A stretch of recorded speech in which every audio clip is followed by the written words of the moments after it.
बांग्लादेश में क्यों हुआ तख्ता पलट? शेख हसीना से क्यों नाराज है लोग? शेख हसीना के 15 साल के शासन में बांग्लादेश ने काफी आर्थिक प्रगति की, मगर फिर भी लोग उनसे इतने नाराज क्यों हैं? उन्हें इस्तीफा देकर देश से भागना क्यों पड़ा? आइए हम इस मुद्दे की गहराई तक जाते हैं। बांग्लादेश में पिछले कई हफ्तों से जारी सरकार विरोधी प्रदर्शनों के बाद प्रधानमंत्री शेख हसीना ने इस्तीफा दे दिया और वह देश छोड़कर चली आई हैं भारत। बांग्लादेश में रविवार 4 अगस्त को बड़े पैमाने पर हिंसा हुई थी और 13 पुलिसकर्मियों समेत कम से कम 94 लोग मारे गए थे। इसके बाद पूरे देश में कर्फ्यू लगा दिया गया और देश के एक बड़े हिस्से में इंटरनेट बंद कर दिया गया। लेकिन रविवार की हिंसा के बाद विरोध और ज्यादा भड़क उठा। सोमवार को हजारों की संख्या में प्रदर्शनकारी कर्फ्यू के बावजूद ढाका की सड़कों पर उतर पड़े और शेख हसीना के इस्तीफे की मांग करते हुए उनके सरकारी आवास की ओर बढ़ने लगे। आखिरकार शेख हसीना ने न सिर्फ इस्तीफा दिया बल्कि वह बांग्लादेश छोड़कर भारत आ चुकी हैं। बांग्लादेश में सरकार विरोधी प्रदर्शन पिछले महीने शुरू हुए थे और तब से अभी तक लगभग 300 लोगों की जान जा चुकी है। वर्ष 1971 में पाकिस्तान से अलग होकर स्वतंत्र देश बनाने के बाद बांग्लादेश में इतने बड़े पैमाने पर, लेकिन बात करते हैं प्रदर्शन शुरू कैसे हुआ। बांग्लादेश में प्रदर्शन जुलाई के आरंभ में शुरू हुआ। वहां यूनिवर्सिटी छात्र शांतिपूर्वक सरकारी नौकरी में आरक्षण को समाप्त करने की मांग कर रहे थे। वो चाहते थे कि नौकरियों में बांग्लादेश की स्वतंत्रता के लिए पाकिस्तान के खिलाफ मुक्त युद्ध में हिस्सा लेने वाले मुक्त योद्धाओं के परिवार के लिए 1/3 आरक्षण की व्यवस्था को समाप्त किया जाए। लगभग 30% आरक्षण उन बच्चों को दिया गया जिनके परिवार वाले बांग्लादेश की आजादी में लड़े थे।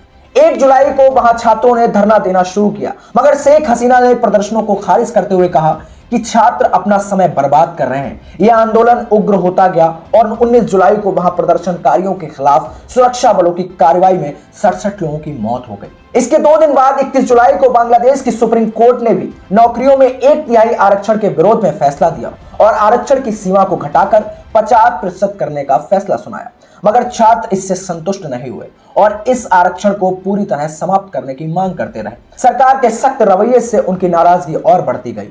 इसके बाद देखते ही देखते ये प्रदर्शन सरकार विरोधी प्रदर्शन में बदल गया। सरकार ने छात्रों के प्रदर्शन को खत्म करने के लिए सुलह की जगह दमन की नीति अपनाई और लगभग 10,000 लोगों को हिरासत में ले लिया गया।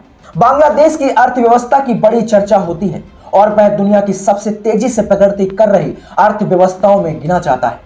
शेख हसीना के 15 वर्ष के शासनकाल में बांग्लादेश की तस्वीर बहुत बदली है, मगर बांग्लादेश की आर्थिक प्रगति का लाभ सबको नहीं मिल रहा, जिससे वह असमानता बढ़ा रही थी। एक अनुमान है कि वहां लगभग 1.80 करोड़ युवाओं के पास नौकरियां नहीं है। यूनिवर्सिटी से पढ़े छात्रों में बेरोजगारी की दर और भी ज्यादा है। बांग्लादेश टेक्सटाइल क्षेत्र में एक बड़ा नाम है और वहां बने रेडीमेड कपड़े सारी दुनिया में निर्यात होते हैं।